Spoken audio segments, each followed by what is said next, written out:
नाही नाही, मी माझ्या वेळेप्रमाणे सभागृहामध्ये आलेलो होतो. मी कधीच माझी वेळ टाळत नाही. परंतु 10 वाजताचं कामकाज असताना अचानक 9 वाजता फोन माझ्या पीएनं आला की 9:30च्या पण कामकाजाला उपस्थित राहा. त्याच्यामुळे मी माझी भावना फक्त व्यक्त केली की काल रात्री 9:30 वाजता सभागृह संपलं आणि सभागृह संपल्यानंतर पुन्हा एकदा सकाळी सभागृहामध्ये येत असताना सभागृहाचा देखील आदर आहे, कामकाजा देखील आदर आहे, परंतु शेवटी मी देखील माणूसच आहे. त्याच्यामुळे मला जर 9:30 वाजता सभागृह आहे हे अगोदरच रात्री सांगितलं असतं मी 9:30 वाजता आलो असतो. पण मला सांगण्यात आलं की विधान परिषदेच्या 10 वाजताच्या सभागृहामध्ये मी बसलं पाहिजे. म्हणून मी बरोबर 10ला 10 मिनिटं असताना सभागृहामध्ये आलो. त्याच्यामुळे फक्त मी एवढीच खंत व्यक्त केली की हा जो प्रोग्राम ज्यांच्या यंत्रणेकडनं लावला जातो त्यांनी फक्त त्या मंत्र्यावरचा लोड किती आहे हे जरा बघून कार्यकाळ फायनल केला तर बरं होईल, एवढीच माझी भूमिका होती. सभागृह सुद्धा 10 मिनिटांसाठी तहकूब करण्यात आलं, परिषदेत केला होता.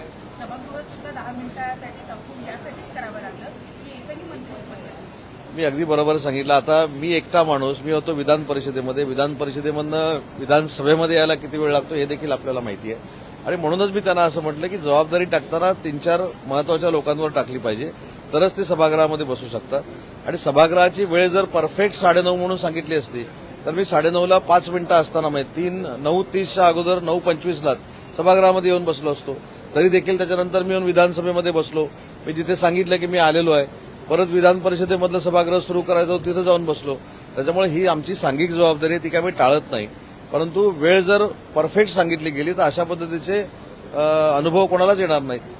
महापालिकेचे अतिरिक्त आयुक्त अविनाश ठाकरे यांनी आता सांगितलं आहे की इथलं साकीनाका इथलं मॅनहोल उघडण्याचं आदेश कुठल्याही प्रकारे दिले नव्हते किंवा तशा प्रकारची वर्क ऑर्डर देखील दिली गेली नव्हती. तर तिथून ते उघडण्यात आलं, त्या संदर्भात कोण आहे ते कारवाई केली जाईल, परंतु अशा प्रकारचे आदेश नसतानाच ते कुठल्या कर्मचाऱ्यांना बोलले नाही, अशा पद्धतीनं जर महानगरपालिकेच्याच अधिकाऱ्यांनी सांगितलं असेल तर त्याची खोलवर जाऊन चौकशी झाली पाहिजे. अशा पद्धतीनं महानगरपालिकेनं जर मॅनहोल उघडू नका म्हणून सांगितलेलं आहे, कोणाला ते काम दिलेलं नाही, अशा पद्धतीचे आदेश निर्गमित झालेले नाहीत, तरी सुद्धा मॅनहोल उघडलं जातं तर एक संशयाचा धागा कुठेतरी निर्माण होतो. आणि तो निर्माण होऊ नये यासाठी महानगरपालिकेनं थर्ड पार्टी यंत्रणा तयार करून किंवा पोलिसांकर्वे असेल किंवा अन्य यंत्रणेकडनं त्याची चौकशी करावी आणि आदेश नसताना ज्यांनी कोणी हे मॅनहोल उघडलेले आहे त्यांच्यावर कारवाई करावी. एवढी मोठी दुर्घटना महापौर मात्र थेट अश्विनी भिडे आयुक्त यांच्या राजीनाम्याची मागणी करतायत. कोण? घडी उपमहापौर यांनी थेट अश्विनी भिडे यांच्या राजीनाम्याची मागणी केलेली आहे. त्यांचं म्हणणं आहे की त्यांनी पाऊस पडण्याच्या 15 दिवस आधी पत्र दिलेलं होतं की काम योग्य पद्धतीनं सुरू नाही आहे आणि त्याच्यावर कुठलीच कारवाई केली नाही, त्यामुळे थेट अश्विनी भिडे यांचा राजीनामा त्यांनी मागितला. मी स्वतः ते शिवसेनेचे उपमहापौर आहेत, माननीय एकनाथ शिंदे साहेबांच्या नेतृत्वाखाली ते काम करतात. त्यांची नक्की काय शंका आहे ही मी स्वतः त्यांच्याशी चर्चा करेन आणि मी स्वतः आयुक्तांशी देखील बोलेन. वेळ पडल्यास माननीय एकनाथ शिंदे साहेब देखील बोलतील. परंतु ॲडिशनल कमिशनरनी जर असं सांगितलं असेल की याच्यामध्ये मॅनहोल उघडण्याचे निर्देश न दिलेले असताना ते उघडले गेले, ही देखील फार गंभीर बाब आहे आणि याची देखील चौकशी झाली पाहिजे.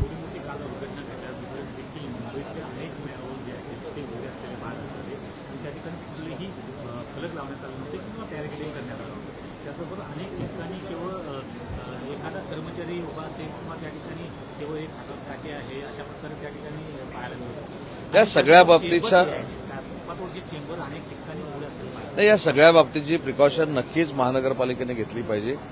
ती जर घेतली गेली नसेल तर ज्या संबंधित अधिकाऱ्यांवर ही जबाबदारी आहे त्यांच्यावर कारवाई केली पाहिजे. परंतु अशा पद्धतीनं कोणालाही मुंबईकरांच्या जीवाशी खेळण्याचा अधिकार नाही. तशा पद्धतीनं महानगरपालिकेकडनं होणार देखील नाही याची मला कल्पना आहे. परंतु जर होत असेल आणि काही अधिकारी जाणीवपूर्वक करत असतील तर त्यांच्यावर कारवाई करावी आयुक्तांनी.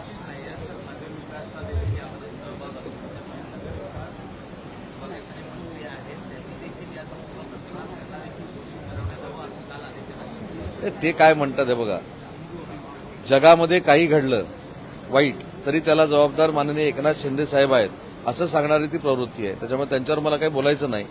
म्हणजे जगात कुठेही काही जरी झालं तरी ते एकनाथ शिंदे साहेबांमुळेच झालं हे तुम्ही आता 4 वर्ष ऐकत नाही का? त्याच्यामुळे त्याच्याबद्दल मला काही बोलायचं नाही.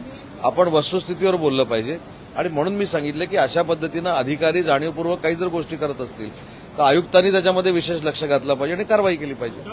पत्रकार परिषद ते म्हणतात की राम मंदिरामध्ये जी चोरी झाली आता हिंदू जे सत्ताधारी आहेत त्यांना आता माफ करणार नाही, भाजपला माफ करणार नाही. या विरोधात आंदोलन 5 तारखेला केलं जाते. आरती महाआरती जी आहे ती राज्यभर केली जाते. रविवारी महाआरती केली जाते. मला ते म्हणतात की आता हिंदू तुम्हाला माफ करणार नाही. असं कोण म्हणतात? उद्धव ठाकरे. हे उलटच झालंय. ज्या वंदनीय बाळासाहेबांनी सांगितलं की काँग्रेसमय शिवसेना जर होणार असेल तर मी माझं दुकान बंद करेन, त्या काँग्रेसबरोबर हे जाऊन बसले. त्यावेळी हिंदुत्व कुठं होतं? ज्यावेळी राहुल गांधींनी स्वातंत्र्यवीर सावरकरांवर हीन दर्जाची टीका केली त्यावेळी हिंदुत्व कुठं होते? स्वातंत्र्यवीर सावरकर हे हिंदू धर्माचेच प्रणेते आहेत, पाठीराखे आहेत, समर्थक आहेत. मग त्यावेळी कुठं हिंदुत्व गेलं? ज्यावेळी लोकसभेची निवडणूक झाली, लोकसभेच्या निवडणुकीमध्ये हिंदुत्वाचा विचार घेऊन भारतीय जनता पार्टी आणि आम्ही सगळे अलायन्समधली लोक पुढे जात होतो, त्यावेळी यांचं हिंदुत्व कुठं गेलं? विधानसभेला काँग्रेसच्या मांडीवर बसताना यांचं हिंदुत्व कुठं गेलं होतं? आपला धनुष्यबाण काँग्रेसच्या दावणीला ज्यावेळी बांधला त्यावेळी हिंदुत्व कुठं गेलं होतं? आता याचं कारण काय? तर आपल्याकडची सगळी मंडळी माननीय एकनाथ शिंदे साहेबांचं नेतृत्व स्वीकारतायत. त्यांचा असलेला लोकांबरोबरचा संवाद, लोकांबरोबर जुळलेली नाळ, याच्यामुळे वंदनीय बाळासाहेबांच्या विचाराची शिवसेना म्हणजेच धनुष्यबाणाची शिवसेना पुढे जाते. हे ज्यावेळी त्यांच्या लक्षात आलं त्यावेळी कदाचित पुन्हा एकदा स्वातंत्र्यवीर सावरकरांचा हिंदुत्वाचा विचार, स्वातंत्र्यवीर सावरकरांना शिव्या घालणाऱ्या लोकांबरोबर राहून पुढे नेण्याचा ते प्रयत्न करतायत. ते काय मला असं वाटतं की शक्य होणार नाही. राम मंदिराचं उद्घाटन ज्यावेळी झालं त्यावेळी यांची भाषा काय होती हे देखील आपण बघितलेलं आहे. राम मंदिराच्या तिथल्या पैशाच्या अनियमित काही कारभाराबद्दल एसआयटी देखील नेमलेली आहे. त्याच्यावर नक्की केंद्र सरकार कारवाई करेल, यूपी गव्हर्नमेंट कारवाई करेल. परंतु त्याचा आधार घेऊन पुन्हा एकदा आम्ही हिंदूंचे रक्षक आहोत असं सांगण्याचा जर कोण प्रयत्न करत असेल तर महाराष्ट्रातल्या जनतेला आता सगळं हे कळून चुकलंय. म्हणूनच आमचे 80 पैकी 60 आमदार निवडून आले आणि त्यांचे 100 पैकी 20 आमदार निवडून आले.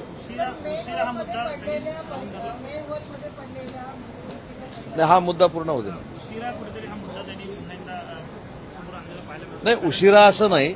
मला असं वाटतं की सगळं आता लक्षात आल्यानंतर आपण काँग्रेसबरोबर गेल्यामुळं हिंदूचे रक्षण करते जी लोक आहेत किंवा हिंदुत्व जपणारी जी लोक आहेत किंवा ज्यांच्या नसानसामध्ये हृदयामध्ये हिंदुत्व आहेत ते आता आपल्याला नाकारायला लागले. हे लक्षात आल्यानंतर या सगळ्या गोष्टी घडत आहेत.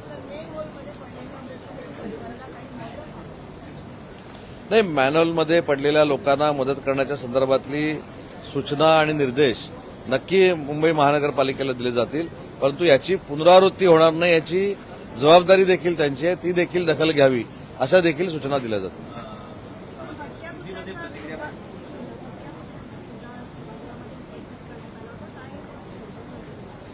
भटक्या श्वानांच्या बाबतीमध्ये आपण जर बघितलं तर पूर्ण महाराष्ट्रामध्ये 14,800 हे भटके श्वान आहेत अशी नोंदणी झालेली आहे आणि मुंबई महानगरपालिकेमध्ये 94,000 आहेत अशा पद्धतीची नोंदणी झालेली आहे. निर्बीजीकरण आपण ज्याला म्हणतो, सुप्रीम कोर्टाने सुमोटो याच्यामध्ये निर्देश दिलेले आहेत की आता भटके श्वान जे आहेत त्यांचा प्रतिबंध कसा करायचा या गाईडलाईन्स सुप्रीम कोर्टाने दिलेल्या आहेत. आणि आज प्रश्नाला उत्तर देत असताना नगरविकास खात्याचा प्रभारी मंत्री म्हणून मी स्पष्ट निर्देश सगळ्या महानगरपालिकांना दिलेत, नगरपालिकांना दिलेत की सुप्रीम कोर्टाचा जो निर्णय झालाय तो तंतोतंत पालन झाला पाहिजे अशा पद्धतीचे निर्देश मी स्वतः दिलेले आहेत.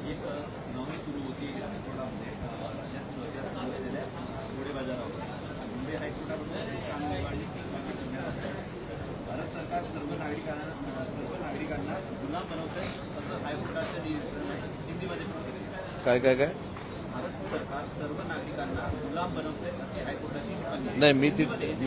नहीं, मैंने वो टिप्पणी सुनी नहीं है, देखी नहीं है, इसलिए न्यायालय के बारे में डायरेक्टली प्रेस कॉन्फ्रेंस में बोलना उचित नहीं है. उसका स्टडी करके बोलना ही उचित रहेगा.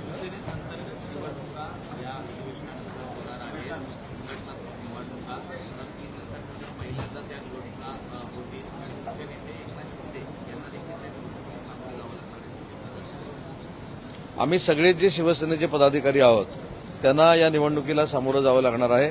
माननीय शिंदे साहेबांना देखील या निवडणुकीला सामोरं जावं लागणार आहे.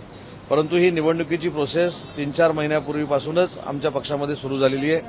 सभासद नोंदणी फार मोठ्या पद्धतीनं करण्याच्या सूचना ज्यावेळी माननीय एकनाथ शिंदे साहेबांनी त्यांच्या भाषणामध्ये दिल्या त्याच दिवशी आमच्या निवडणूक प्रक्रियेला खऱ्या अर्थानं सुरू झाली.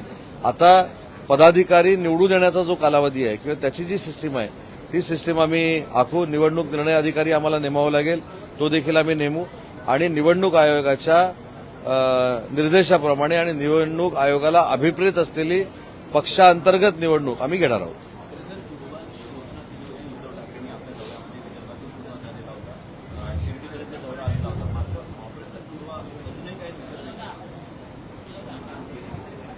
ऑपरेशन तुडवाच्या अगोदर 4 वर्षापूर्वी कोतळा काढा असे देखील निर्देश दिलेले होते.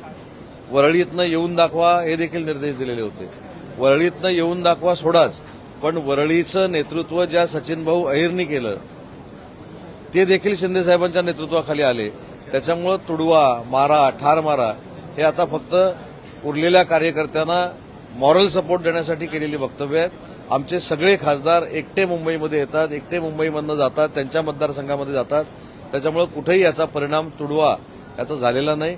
त्याच्यामुळं तुडवापेक्षा ज्या पद्धतीनं बोलून पक्ष फुटतोय तो कशामुळे फुटतोय याचं आत्मचिंतन खरं त्यांनी केलं पाहिजे. नाही, सध्या महाराष्ट्रामध्ये प्रचंड पाऊस पडतोय, त्याच्यामुळं त्या विषयावर आपण चर्चा करू. कुठेही ऑपरेशन टायगर बिगर सुरू नाही. पावसामध्ये सगळ्या नागरिकांना सतर्कतेचे आदेश जसे प्रशासनानं दिलेले आहेत तसे लोकप्रतिनिधी म्हणून आम्ही देखील दिलेले आहेत. माननीय मुख्यमंत्री महोदयांनी आणि माननीय उपमुख्यमंत्री महोदयांनी सगळ्या पालकमंत्र्यांना निर्देश दिलेले आहेत की त्यांनी प्रत्येक जिल्ह्याच्या पाण्याचा आढावा घ्यावा, पावसाचा आढावा घ्यावा, मानवहानी होणार नाही, वित्तहानी होणार नाही अशा पद्धतीचे निर्देश मुख्यमंत्री आणि उपमुख्यमंत्री यांनी सगळ्या पालकमंत्र्यांना दिलेले आहेत आणि तो विषय आमच्या दृष्टीनं महत्वाचा आहे. 2 आठवडे अधिवेशनाची झालेली आहे. काय हाती लागले महाराष्ट्रात? विरोधकांची सुद्धा कुठे कमी पडते. नाही, मला असं वाटत नाही, कारण मी काल देखील या प्रश्नाचं उत्तर दिलंय. 2 आठवड्यामध्ये प्रत्येक विषयावर चर्चा होते. आज बघा 293 चालू आहे, काल 260 चालू होतं. मुंबईच्या नालेसफाईवर चर्चा झाली. आज कल्याण, डोंबिवली, ठाणे सगळ्या महानगरपालिकेच्या बाकीच्या विकास कामावर चर्चा होते. आज भटक्या श्वानांवर चर्चा झाली, मराठी भाषेवर चर्चा झाली, उद्योग विभागावर चर्चा झाली, शेतकऱ्यांवर चर्चा झाली, कर्जमाफीवर चर्चा झाली. त्याच्यामुळं जरी उपसभापतीची निवडणूक असली किंवा राजकीय काही गोष्टी चालू असल्या तरी विधिमंडळामध्ये शेतकऱ्यांना, कष्टकऱ्यांना, कामगारांना न्याय देण्याची भूमिका आणि पर्यायानं महाराष्ट्रातल्या जनतेला न्याय देण्याची भूमिका आम्ही मंत्री म्हणून घेतोय आणि मुख्यमंत्री आणि दोन्ही उपमुख्यमंत्री सक्षमपणानं महाराष्ट्राच्या जनतेला जे पाहिजे ते या विधिमंडळामधनं देत आहेत. धन्यवाद.